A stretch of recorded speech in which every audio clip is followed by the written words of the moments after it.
Club ফুডটা আসলে কি? Club ফুডটার Bangla term হচ্ছে কুষ্পা। ক্লাব ফুড কিন্তু 1 in 1000 লাইভ বার্থ। 1000টা বাচ্চার মধ্যে একটা ক্লাব ফুড হবেই। জন্মের সময় এই সমস্যাটা কেন হয়? যাদের ফ্যামিলির মধ্যে ক্লোজ রিলেটিভের মধ্যে বিয়ে হয় তাদের ক্লাব ফুড হওয়ার সম্ভাবনা বেশি।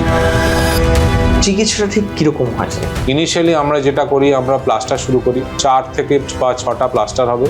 এটাকে পনসেটি টেকনিক বলে, PONACTI। পা যখন সোজা হয়ে গেল, এই সোজা পাকে সোজা রাখার জন্য 4 বছর বয়স অব্দি জুতো পরাতে হয়। এটা কিন্তু একটা লম্বা ট্রিটমেন্ট। ধরুন ক্লাব ফুডের চিকিৎসা করানো হলো, কিন্তু এটা কি পুরোপুরি সম্পূর্ণ ভালো হয়ে যাবে? অনেকেই ভাবেন হাড়ের সমস্যা মানে অর্থোপেডিক ডাক্তারের কাছে গেলেই হবে, কিন্তু শিশুদের হাড়, পেশি, জয়েন্ট কিংবা বেড়ে ওঠার সমস্যা বড়দের থেকে সম্পূর্ণ আলাদা। আর এখানেই প্রয়োজন হয় একজন পেডিয়াট্রিক অর্থোপেডিকের। আজ আমরা আলোচনা করব এমন একটি সমস্যা নিয়ে যা অনেক শিশুর জন্মের পর থেকেই লক্ষ্য করা যায়। সমস্যার নাম ক্লাব ফুট। অনেকেই ভয় পেয়ে যান যে আমার বাচ্চা কি তাহলে আর স্বাভাবিকভাবে হাঁটতে পারবে না। আজ সেই সমস্ত প্রশ্নের উত্তর নিয়ে আমরা হাজির হয়েছি কিডস অর্থোপেডিকে। আমাদের সঙ্গে রয়েছেন কলকাতা শহরের বিশিষ্ট paediatric orthopaedic surgeon doctor Soumya Paik. আমি স্যারকে স্বাগত জানাচ্ছি হেলথ ইম্প্যাক্ট বাংলায়।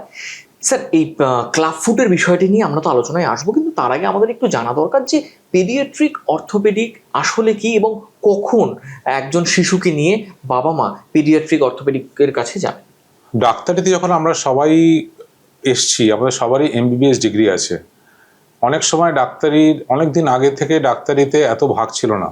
যত দিন গড়িয়েছে, রিসার্চ বেড়েছে, ডিভিশন বেড়েছে, এবং স্পেশালাইজেশন, সুপার স্পেশালাইজেশনের যুগ এসছে। এগুলো এমনি এমনি হয়নি। নিশ্চয়ই সাবজেক্টগুলো অনেক দূর এগিয়ে গেছে, অনেক জটিল হয়েছে বলে সমস্যাটা এদিকে গেছে। একটা সময় বাচ্চাদের, বা এখনও যদি বাচ্চাদের কোনো জ্বর আসে তাহলে আমরা প্যারাসিটামল ট্যাবলেট দিই। সেম প্যারাসিটামল ট্যাবলেট কিন্তু বড়দেরও দেওয়া হয়। কিন্তু আজকে বাচ্চার জ্বর আসলে কি আমরা বড়দের বা অ্যাডাল্ট বা জেনারেল মেডিসিনের কাছে যাই না, আমরা যাই পিডিয়াট্রিক মেডিসিনের। যদিও দুজনে সেম প্যারাসিটামল দেবেন, বাচ্চাদের ক্ষেত্রে সেই প্যারাসিটামল ট্যাবলেট হতে পারে, সিরাপ হতে পারে, বা অন্যান্য ড্রপস হতে পারে, এবং বডি ওয়েট ওয়াইজ আলাদা আলাদা হয়। তো সুতরাং পিডিয়াট্রিক মেডিসিন ও অ্যাডাল্ট মেডিসিনে যেরকম ডিফারেন্স আছে, সিমিলারলি পিডিয়াট্রিক অর্থোপেডিক্স এবং অ্যাডাল্ট অর্থোপেডিক্সের আকাশ পাতাল ডিফারেন্স আছে। সিম্পল একটা এক্সাম্পল দিয়ে বলতে পারি, যদি বাচ্চাদের হাড় ভাঙে আর বড়দের হাড় ভাঙে, সাপোজ থাই বোন ভেঙেছে, বড়দের যদি থাই বোন ভাঙে তাহলে সেটাকে নেল প্লেট এগুলো করতে হয়। বাচ্চাদের থাই বোন যদি ভাঙে জন্মের সময় তাহলে আমরা শুধু একটা বেল্ট দিই। সেটা যদি 5-6 বছর বয়সে আসে আমরা হয়তো শুধু প্লাস্টার করি। সেটা যদি 8-9 বছর বয়সে আসে আমরা শুধু একটা টেন্স নেল বা নেল দিই। সেটা যদি আরো 12-13 বছর বয়সে আসে সেক্ষেত্রে প্লেট করতে হতে পারে। সুতরাং বাচ্চাদের ক্ষেত্রে এত ভ্যারাইটি অফ ডিফারেন্স আছে যেটা বড়দের থেকে সম্পূর্ণ আলাদা। আর বাচ্চাদের গ্রোয়িং বোন, সেটার থেকে অ্যাডাল্টের ডিফারেন্স অনেক বেশি। সুতরাং ইটস এ সেপারেট ফিল্ড, এবং এটা নিয়ে পড়াশুনো আলোচনা অনেক বেশি দূরে এগিয়ে গেছে। সুতরাং বাচ্চাদের অর্থোপেডিক রিলেটেড কিছু জিনিসপত্র হলে যারা এটা নিয়ে সারাক্ষণ পড়ে আছে, সেই ডিপার্টমেন্টের নাম হচ্ছে পেডিয়াট্রিক অর্থোপেডিক্স। যারা ডেডিকেটেডলি শুধু বাচ্চাদের দেখে, বড়দের দেখে না, সেই ডিভিশনের কাছে যাওয়াই আমার মনে হয় ভালো। এটা স্যার কোন কোন ধরনের সমস্যার কথা আপনি বলছেন? ছোটদের বড়দের যে সমস্যাগুলো হয় তার মধ্যে একটা হচ্ছে ফ্র্যাকচার। ডেফিনেটলি ফ্র্যাকচার বাচ্চাদের এবং বড়দের এই দুটো ক্লাসেই হয়। সুতরাং বাচ্চাদের যদি কোনো ফ্র্যাকচার হয় ডেফিনেটলি আপনি পিডিয়াট্রিক অর্থোপেডিক সার্জনের খুঁজবেন। বাচ্চাদের জন্মের পরে অনেক রকম ডিফর্মিটি নিয়ে জন্মায়, ক্লাব ফুট, DDH, মানে জন্মের পরেই দেখা যাচ্ছে ডিফর্মিটি আছে, সেগুলো বাচ্চাদের অর্থোপেডিক্সের কাছে যাবেন। অনেক সময় বাচ্চা বড় হওয়ার সময় অনেক রকম ডিজিজ আসে, যেমন হাত পা বাঁকা থাকে, জেনুভ্যারাম, জেনুভ্যালগাম। কোনো রকম ফ্র্যাকচারের পরে বা কোনো রকম ইনফেকশনের পরে হাত পা বেঁকে গেলে, বা একটা ধরনের রোগ ইদানিংকালে প্রচুর উঠেছে, সেরেব্রাল পলসি, এই ধরনের রোগের ক্ষেত্রে ডেফিনেটলি পিডিয়াট্রিক অর্থোপেডিক সার্জনের খোঁজ করা উচিত।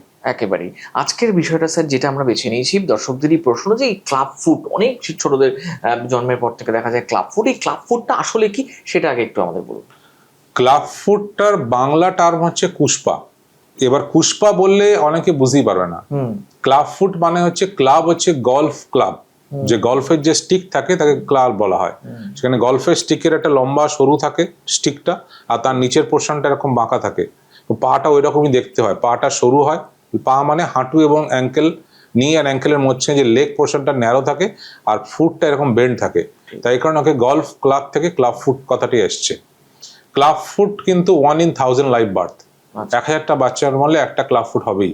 এবং আমাদের দেশে বা আমাদের রাজ্যে, জনসংখ্যা জনবহুল দেশে, এই 1 in 1000 লাইভ বার্থের সংখ্যাটা কিন্তু অনেক বেশি। অনেকটা। তাহলে স্যার জন্মের সময় এই সমস্যাটা কেন হয়? ক্লাব ফুটের কারণ এক্স্যাক্টলি আজ পর্যন্ত খুঁজে পাওয়া যায়নি। একটা জিনিস বলা হয়, cigarette smoking is a cause of lung cancer.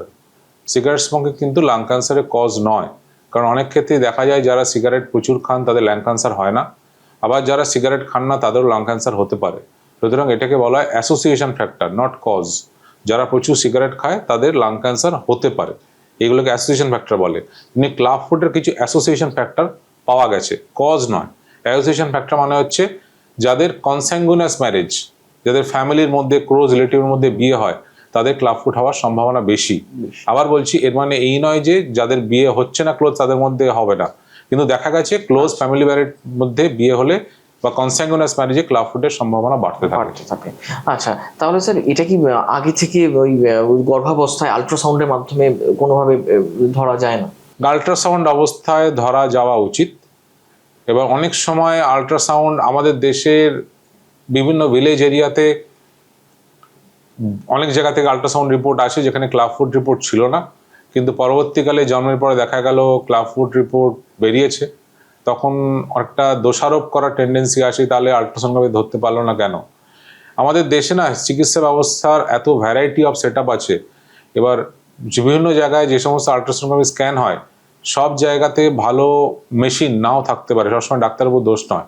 আপনি একটা সাদা কালো টিভি দেখছেন আর ঝকঝকে কালার টিভি দেখছেন, দুটোর মধ্যে ডিফারেন্স আছে। সুতরাং আল্ট্রাসোনোগ্রাফি মেশিনের কোয়ালিটি যদি সেই লেভেলে না হয়, এবং আমাদের দেশের যা ইকোনমিক কন্ডিশন, সব জায়গাতে হাই কোয়ালিটি মেশিন থাকা সম্ভব নাও হতে পারে। তো সেক্ষেত্রে ক্লাব ফুড ধরা যাওয়া উচিত, ডেফিনেটলি ভালো মেশিন থাকলে ক্লাব ফুড ধরা যাওয়া উচিত, কিন্তু অনেক সময় ধরা নাও পড়তে পারে। কিন্তু যাই হোক, যদি ক্লাব ফুড ধরা পড়েও থাকে গর্ভাবস্থায়, আমাদের ইমিডিয়েটলি ট্রিটমেন্ট কিছু নেই, আলটিমেটলি বাচ্চার ডেলিভারি হওয়ার পরেই করব। সুতরাং আগে ধরা পড়লো বা না পড়লো তাতে লং রানে ট্রিটমেন্টের কোনো ডিফারেন্স আসে না। আচ্ছা, তাহলে স্যার জন্মের পরে কত দ্রুত চিকিৎসাটা শুরু করতে হয়? ক্লাব ফুটের চিকিৎসা ইউজুয়ালি যত তাড়াতাড়ি শুরু করা যায় তত তাড়াতাড়ি ভালো, কারণ ছোটবেলাতে জন্মের সময় বাচ্চার পাগুলো অনেক নরম থাকে। তবে এই নয় যে হসপিটালে জন্মেছে সেই অবস্থা থেকেই প্লাস্টার করতে শুরু করে দিলাম, সেরকম নয়। আমরা কিছুদিন ওয়েট করি, সাধারণত যদি 2.5 কেজির ওজন বেশি হয় বা 10 দিনের বেশি বয়স হয় তবেই আমরা স্টার্ট করি। অনেক সময় বাচ্চা প্রিটার্ম বা প্রিম্যাচিওর জন্মায়, ছোট বাচ্চা জন্মায় 1.5 কেজি 2 কেজি, সেক্ষেত্রে আমরা ওয়েট করি 10 দিনের বয়সেও যদি 2.5 কেজি ওজন না হয়, যবে 2.5 কেজি ওজন হবে তখন আমরা ইউজুয়ালি স্টার্ট করি। আচ্ছা, চিকিৎসাটা ঠিক কিরকম হয় স্যার একটু বলুন এই ক্লাব ফুডের শিশুদের ক্ষেত্রে? ক্লাব ফুডের চিকিৎসাটা একটু লং টার্ম চিকিৎসা। চিকিৎসা দুটো পার্ট থাকে, একটা থাকে ডাক্তারের পার্ট মানে আমাদের পার্ট, আর একটা থাকে বাড়ির লোকের পার্ট। প্রায়ই বাবা মায়েরা কোশ্চেন করেন যে 100% কারেক্ট হবে তো? এই 100% কথাটা না খুব ভেগ কথা, পৃথিবীতে কোনো কাজই 100% হয় না। তাও আমরা বলছি আমাদের ডাক্তারদের যেটা পার্ট সেটা কিন্তু অলমোস্ট 100% করা সম্ভব। সমস্যা যেটা হয় বাবা মায়ের পার্টটাতে, বাড়ির লোকের পার্টটাতে। ইনিশিয়ালি আমরা যেটা করি, আমরা প্লাস্টার শুরু করি, সাধারণত সপ্তাহে সপ্তাহে প্লাস্টার চেঞ্জ হয়, মানে উইকলি প্লাস্টার। আজকে যদি রোববার প্লাস্টার করছি, পরের রোববার আবার হবে, এরকম উইকলি একবার করে হবে। প্রতি সপ্তাহে প্লাস্টার হবে, এরকম 4 থেকে 6টা প্লাস্টার হবে। এটাকে পনসেটি টেকনিক বলে, PONSETI। পনসেটি টেকনিক হচ্ছে পৃথিবীতে, সারা পৃথিবীতে অ্যাকসেপ্টেড টেকনিক। এই টেকনিকের বাইরে যদি কেউ প্লাস্টার করে থাকেন সেটা আজকের দিনে অচল, করা উচিত না, কারণ পনসেটি টেকনিক সারা পৃথিবী অ্যাকসেপ্ট করেছে। সুতরাং আপনাকে কোনো ডাক্তারবাবু যদি পনসেটি টেকনিক ছাড়া অন্য টেকনিকে প্লাস্টার করছেন সেটা না যাওয়াই ভালো। অলওয়েজ ট্রাই ফর পনসেটি টেকনিক, খোঁজ খবর নিয়ে। এইবারে পনসেটি টেকনিকে আমরা সপ্তাহে সপ্তাহে প্লাস্টার করি, 4 থেকে 6টা প্লাস্টার হয়। আপনি অনলাইনে দেখবেন পনসেটি গ্লোবাল হেলথ বলে একটা ওয়েবসাইট আছে, তাদের পনসেটি নিয়ে ডিটেল লেখা আছে এবং বাবা মায়ের জন্যও লেখা আছে, বাবা মার কি করা উচিত না করা উচিত। শেপটাকে ঠিক সঠিক করার জন্য তো প্লাস্টারটা, শেপটাকে সঠিক করার জন্য এরকম সপ্তাহে সপ্তাহে প্লাস্টার হবে। 4 থেকে 6টা প্লাস্টার হবে, কারো 4টে হতে পারে, কারো 5টা হতে পারে, কারো 6টা হতে পারে। প্লাস্টার যত হতে শুরু করে, প্রথম 1টা 2টো প্লাস্টার আপনি বুঝতে নাও পারেন, কিন্তু আস্তে আস্তে আপনি দেখবেন পায়ের পাতাটা সোজা হতে শুরু করেছে। এই পাটা 4টে 5টা বা 6টা প্লাস্টারের পরে সোজা হয়ে যায়। সোজা হয়ে যাওয়ার পরে আমাদের আছে নেক্সট স্টেপ। নেক্সট স্টেপ মানে হচ্ছে সাধারণত বাচ্চাদের পায়ের পাতা পুরোটা উপরে উঠে যায়, আমাদের অ্যাডাল্টের মতো নয়, এতটাই ফ্লেক্সিবল, পায়ের পাতা পুরোটা উপরে একদম টাচ হয়ে যাওয়ার কথা নিউবর্ন বেবি। যদি দেখা যায় 4 থেকে 6টা প্লাস্টারের পরে পা সোজা হয়ে গেল কিন্তু পায়ের পাতা পুরোটা উপরে উঠছে না, তার কিছু ক্যালকুলেশন আছে, 10 ডিগ্রি 15 ডিগ্রি রসিলেশন, সেটা আমাদের ব্যাপার। তা 10 ডিগ্রি যে প্লায়ের পাতে যদি পুরোটা উঠছে না, তখন গোড়ালির পেছনে একটা ছোট মাইক্রোসার্জারি করতে বলা হয়, আচ্ছা, সেটাকে টেনোটমি বলে। এই টেনোটমির পরে যে প্লাস্টারটা হয় সেটা 3 সপ্তাহ থাকে। তো সুতরাং চিকিৎসা যেটা বললাম, প্রথমে 4 থেকে 6টা প্লাস্টার, তারপরে যদি দরকার হয় সার্জারি, মাইক্রো সার্জারি, তারপরে 3 সপ্তাহের প্লাস্টার। মানে ধরে নিলাম আপনার জন্য ম্যাক্সিমাম প্লাস্টার হলো, মানে 6টা প্লাস্টার হলো, 4টেও হতে পারে, 6টা প্লাস্টার মানে 6 সপ্তাহ প্লাস 3 সপ্তাহ। এই যে 9 সপ্তাহ বা অলমোস্ট 2 মাসের মধ্যে আপনার পা কিন্তু সোজা হয়ে যাবে। আচ্ছা, এই সোজা পাকে সোজা রাখার দায়িত্ব কিন্তু বাবা মায়ের। সমস্যাটা এখানেই শুরু হয়। সমস্যাটা কি হয়, যখন বাচ্চার পা বাঁকা থাকে, বাড়ির লোকজনের মাথায় প্রচন্ড টেনশন থাকে, স্বাভাবিক। আজকালকার দিনে বেশিরভাগ 1 চাইল্ড 2 চাইল্ড পলিসি, কারো কারো আইভিএফ বেবি হচ্ছে, বাচ্চার পা জন্ম হয়ে রয়েছে, বাবা মা তো হ্যান্ডিক্যাপ বাচ্চা, বাড়ির লোক বলছে, ফ্যামিলির লোক বলছে, ইটস অলসো সোশ্যাল ট্যাবু। ঠিক, অনেক সময় দেখাতেই চায় না বাচ্চার পা বাঁকা আছে, মানে সাইকোলজিক্যালি সোসাইটি আমাদের অনেক আপলিফমেন্ট হওয়ার জায়গা আছে। This is not a social taboo, just a disease, can be cured.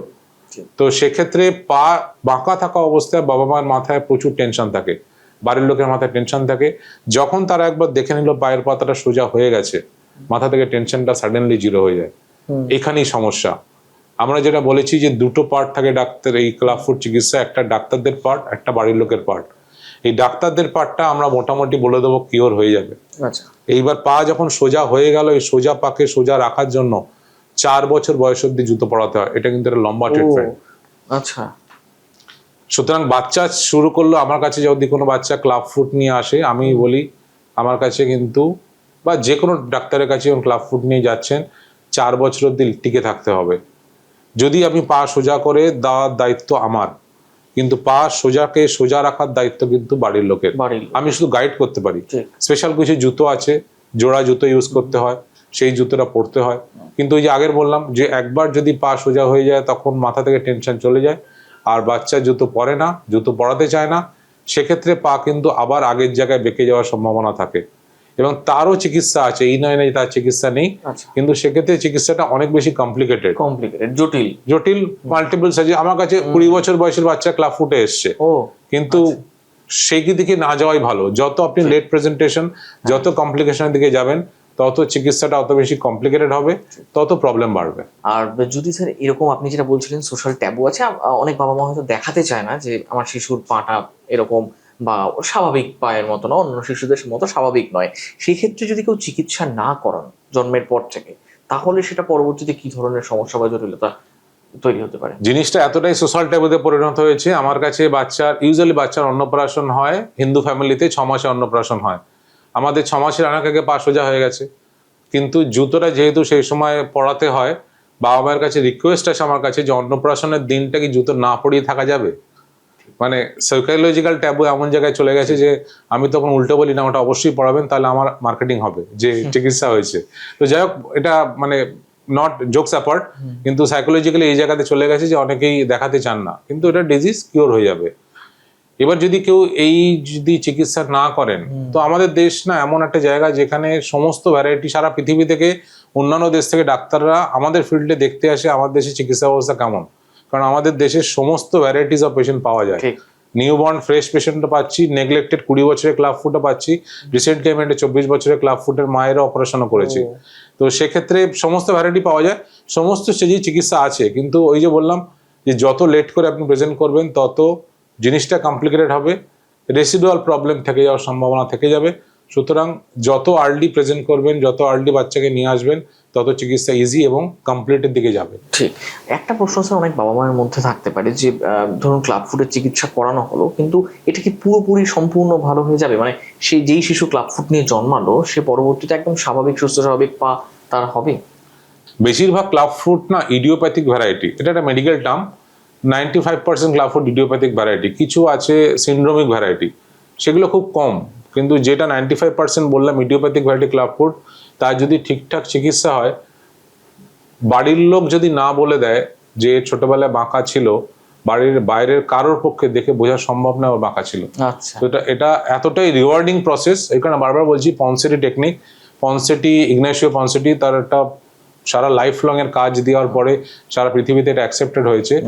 So very rewarding, ভবিষ্যতে দেখে বুঝতে পারবে না। এবং এই ধরনের পনসেটি পেশেন্টেরও বা ক্লাব ফুট পেশেন্টেরও ভবিষ্যতে স্পোর্টস অ্যাক্টিভিটিতে বা যে কোনো রকম ফিটনেস ট্রেনিংয়ে কোনো ডিফারেন্স থাকার কথা না। আচ্ছা, স্বাভাবিক জীবনযাপন বা খেলাধুলো সমস্ত কিছু সে করতে পারবে। এখানে একটা কথা বলে রাখি যে সার্জারি কথাটা না বাবা মার মাথায় খুব প্যানিক থাকে। আমি একটা কথা বললাম যে 4 থেকে 6টা পাঁচটার পরে একটা ছোট মাইক্রো সার্জারি হতে পারে। এবার অনেকেই বাবা মা বলেন আমারটা কি সার্জারি ছাড়া ডাক্তারবাবু করে দিন।